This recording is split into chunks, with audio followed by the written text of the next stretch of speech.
Who let him in? Security! Remove this man!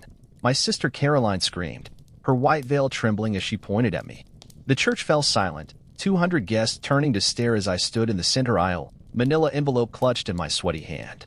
I just want to talk, I said, my voice steadier than I'd expected. 5 minutes, Caroline. That's all I'm asking. My sister's face twisted with rage. Get him out before he ruins everything. I'd spent the last 3 months planning this wedding. Every flower, every centerpiece, every song on the playlist, all chosen by me, paid for with my life savings. $48,000 I'd saved for a down payment on a house, gone in a flash because I wanted her big day to be perfect. At least hear what I have to say, I insisted, taking another step forward. 2 security guards approached from the sides of the church. I raised the envelope higher. You'll want to see what's in here, Caroline. Trust me. Her fiancé, Brad.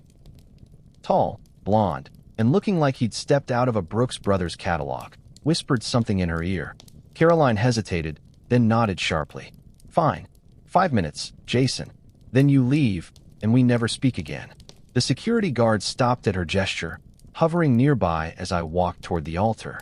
The guests murmured, smartphones raised to capture the drama. My mother sat in the front row, her face pale, eyes refusing to meet mine. Next to her, my father looked caught between anger and embarrassment. 3 days earlier, I'd received the call. Jason, sweetie, we need to talk, Mom had said, her voice strained. About the wedding. I had been going over the seating chart one last time. I know. Aunt Martha can't sit next to Uncle Jim. I already fixed it. No, it's... Caroline doesn't want you to come. The words hit like a physical blow. What? Why? I planned the whole thing. A long pause. She found out about you. Your lifestyle. My blood had run cold. I'd been careful, so careful. Nashville wasn't New York. My family were Southern Baptists, the fire and brimstone kind. They didn't know I was gay. No one did, except my closest friends in the events industry. Who told her? I'd asked, fingers tightening around my phone. That doesn't matter. What matters is Caroline is very upset. She says having you there would be an affront to God. She can't have her wedding day tainted. Tainted? Like I was a stain, a smudge on her white silk and tulle fantasy. I paid for that wedding, I'd said, my voice dropping. Every penny. We'll pay you back, Mom had whispered. Eventually. I knew they couldn't. Dad's construction business was struggling. They'd remortgaged their house twice. I hung up without another word. Now, standing before the altar, I locked eyes with Brad. He looked confident, unbothered by the interruption. I've been planning events for 7 years, I said, my voice carrying through the church's perfect acoustics. I've arranged over 100 weddings. And one thing I've learned is that secrets always find a way out. I turned to my sister. You didn't want me at your wedding because of who I am. Because you thought I'd taint your special day. Caroline's jaw tightened. You said you had something to show me. Show it and get out. I nodded, opened the envelope, and slid out a stack of photos. These were taken last weekend, and the weekend before that, and the one before that. I handed them to her one by one. That's Brad with his boyfriend, Marcus. They've been together for 3 years. Caroline's face drained of color as she stared at the pictures. Brad grabbing another man's hand across a dinner table. Brad kissing him outside a hotel room.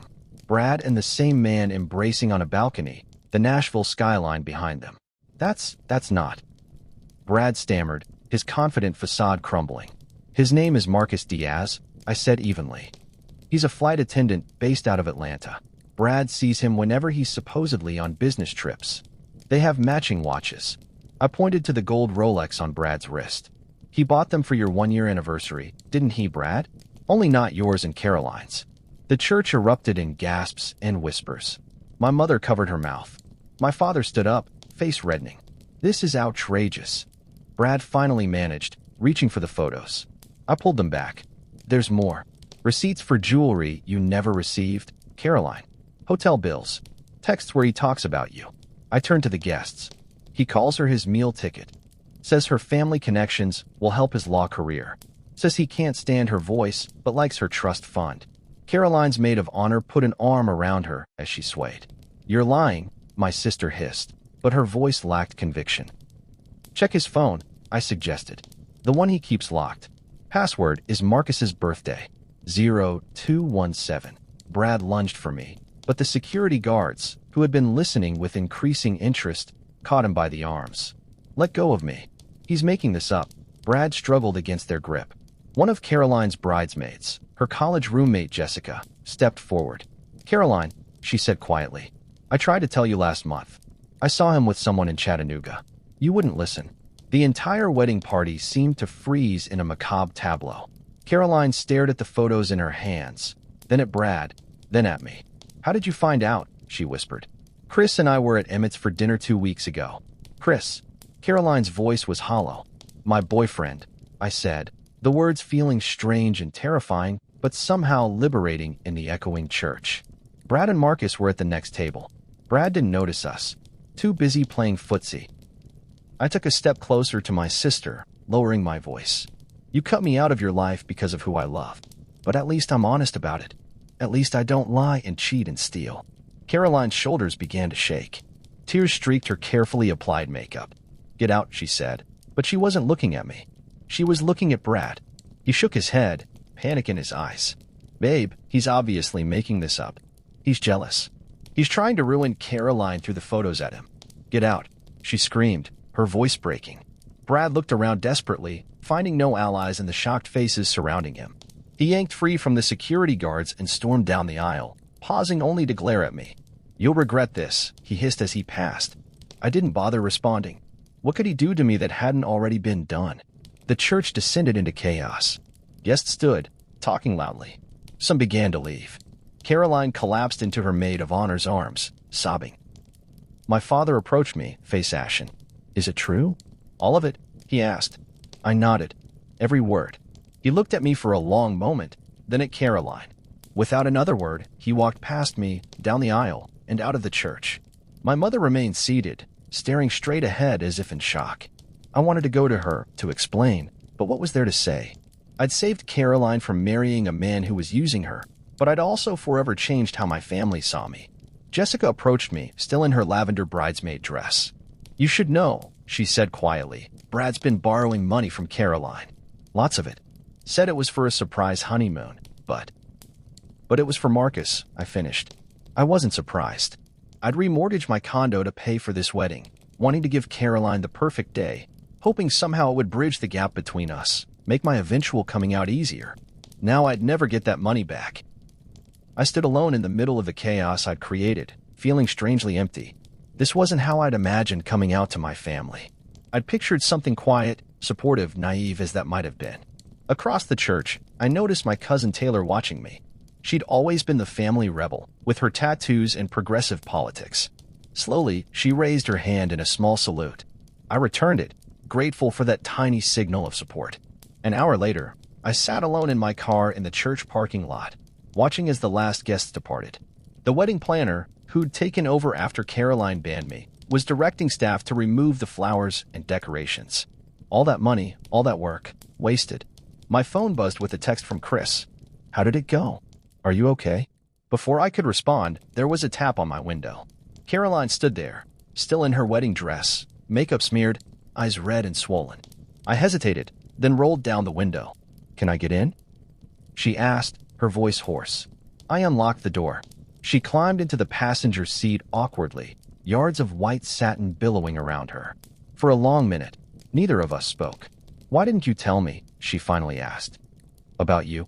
I gripped the steering wheel, staring straight ahead. Would it have mattered? You've always quoted Leviticus at Thanksgiving dinner. That's Dad talking, not me. You kicked me out of your wedding.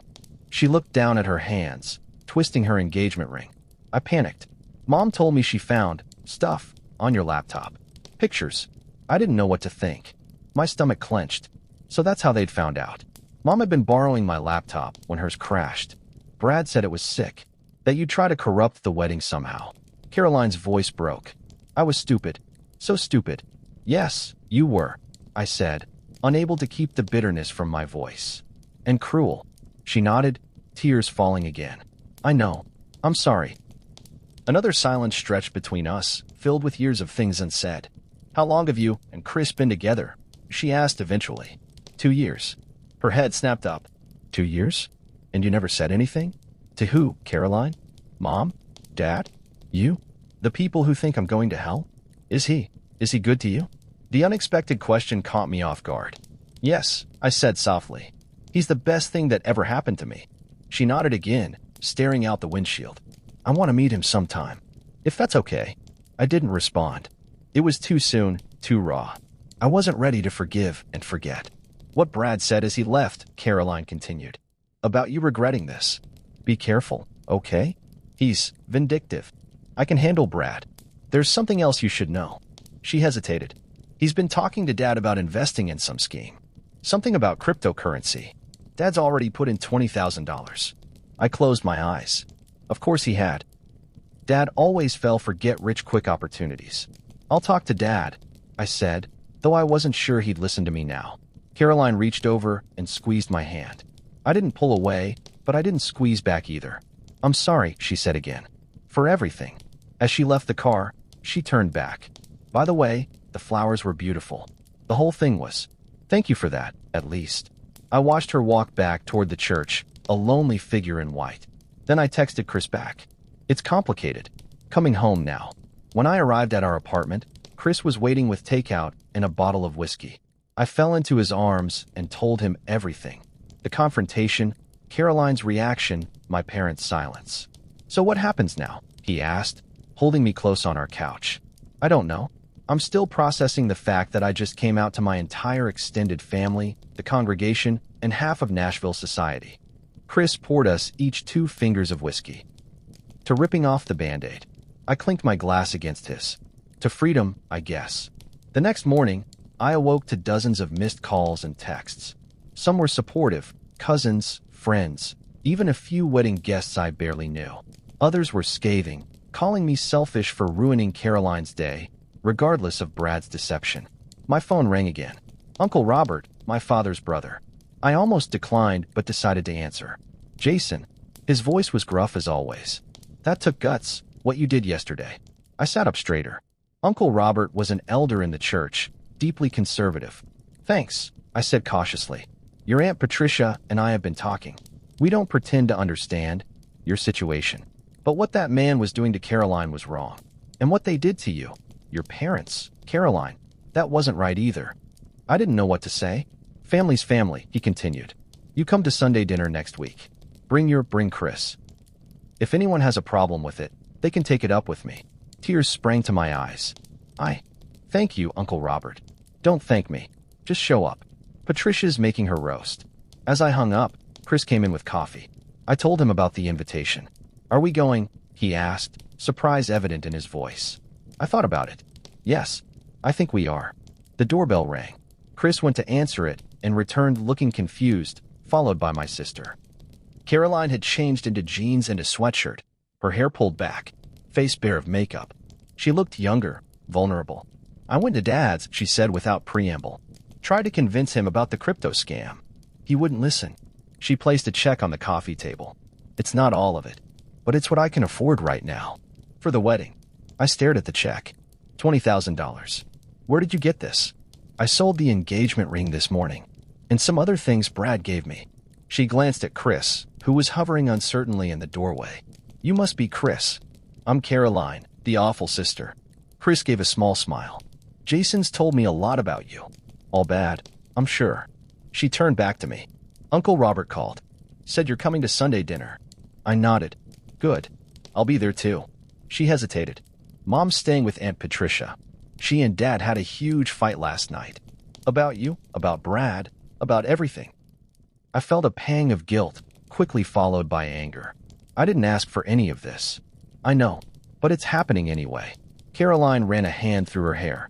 Dad's meeting with Brad today about putting in more money. I can't stop him. I can try, I said, though I doubted my father would listen to me now. I drove to my parents' house that afternoon. Dad's truck was in the driveway, but he didn't answer the door. I used my old key to enter. He was sitting in his recliner in the dark living room, a glass of bourbon in his hand. Get out, he said when he saw me. I've got nothing to say to you. I need to talk to you about Brad. And this investment. That's none of your business. It is when he's scamming you. I sat on the couch across from him. Brad's not who you think he is, Dad. Neither is his investment opportunity. So my son's a homosexual and an investment expert now? He took a swig of bourbon. You humiliated our family in front of the entire church. You broke your sister's heart. Brad was cheating on her. Using her. He would have taken everything she had. You had no right to do it that way. In public. In God's house. I leaned forward. Would you have listened if I'd done it differently? If I'd come to you privately? He didn't answer, which was answer enough. I know you're disappointed in me, I continued. I know I'm not the son you wanted, but I'm still the son who's trying to protect this family. Dad set down his glass. You spent your savings on that wedding. You almost lost your condo arranging Caroline's perfect day. Why? The question caught me off guard. Because I love her. She's my sister. Even knowing she wouldn't accept you if she knew the truth? Yes. He nodded slowly, as if confirming something to himself. That boy, Brad. He showed me documents. Promised a 300% return in 6 months. It's a scam, Dad. I figured that out after your performance yesterday. Already called the bank, stopped the transfer. He looked at me directly for the first time. I may be old-fashioned, but I'm not a complete fool. Relief washed over me. Thank God. Don't bring God into this, he muttered, but without real heat. We sat in silence for a moment. Your mother found pictures on your computer, he finally said. Of you and him. His name is Chris. Dad winced slightly. She showed them to Caroline. That's why the wedding. Is that why you're drinking at 3 in the afternoon? Because you found out I'm gay? He picked up his glass again, stared into it. I'm drinking because I don't know what to do with this information. Because I don't know how to reconcile what the church teaches with what my gut tells me. He looked up. And because your mother left me. Said I was being too harsh. Said I needed to choose between my son and my pride. I hadn't expected that. I'm sorry about Mom. Don't be. She's right. He took another swig. I don't understand your lifestyle. I don't know if I ever will. But what you did for Caroline yesterday, that was brave. It wasn't acceptance. It wasn't even close. But it was something. Uncle Robert invited Chris and me to Sunday dinner, I said. Dad raised his eyebrows. Robert? Mr. Bible Thumper himself. Apparently he's full of surprises. Dad almost smiled. Guess I'll see you Sunday then. As I drove home, my phone pinged with a text from an unknown number. You think you're so smart. You have no idea what's coming. Watch your back. Brad. I deleted the message without responding and called Chris. Everything okay with your dad? He asked. Better than expected. But Brad just threatened me. Vaguely, but still. Should we be worried? I thought about it. No. He's all talk. Always has been. But as I pulled into our driveway, I noticed a figure standing near our front door. Brad, still in yesterday's suit, looking disheveled and angry. You ruined everything, he slurred as I got out of the car. My career, my reputation. It's all gone. You did that yourself? I said, keeping my distance. Go home, Brad. Home. He laughed bitterly. Caroline's changed the locks. My firm's putting me on leave. Marcus won't answer my calls. He took a step toward me. I lost everything because of you. You lost everything because you're a lying, cheating fraud. I stood my ground. Now get off my property before I call the police. He glared at me, swaying slightly. This isn't over. Yes, it is. Caroline's voice came from behind him. She stood at the curb, arms crossed. I've been looking for you all day, Brad. The police want to talk to you about those credit cards you opened in my name. Brad's face paled. I can explain that. Save it for the detectives. She nodded toward the street, where a police car had just pulled up. I filed a report this morning. Fraud and identity theft. 2 officers approached.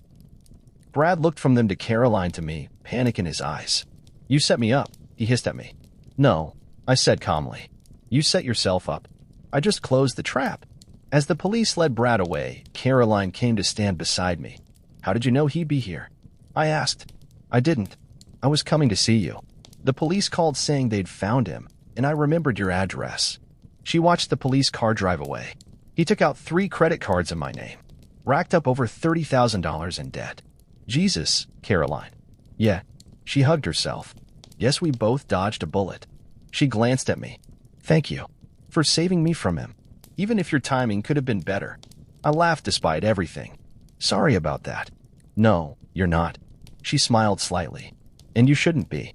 It was one hell of an exit for Brad. Very dramatic. Well, I do plan events for a living. Drama is my specialty. Her smile faded.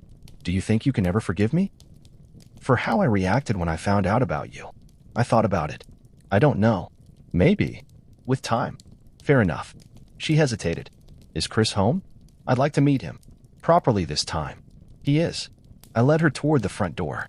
Just be nice. He's the most important person in my life. I will be. She paused at the threshold. I may need a place to stay for a while, just until I figure things out. The couch is all yours, I said, opening the door. Inside, Chris was setting the table for dinner. He looked up, surprise crossing his face at the sight of Caroline. We have company, I told him. And a long story. Chris smiled warmly. I'll add another plate. That night, as the three of us sat eating takeout Thai food, swapping stories and cautiously rebuilding bridges, I reflected on how differently the day had turned out than I'd expected.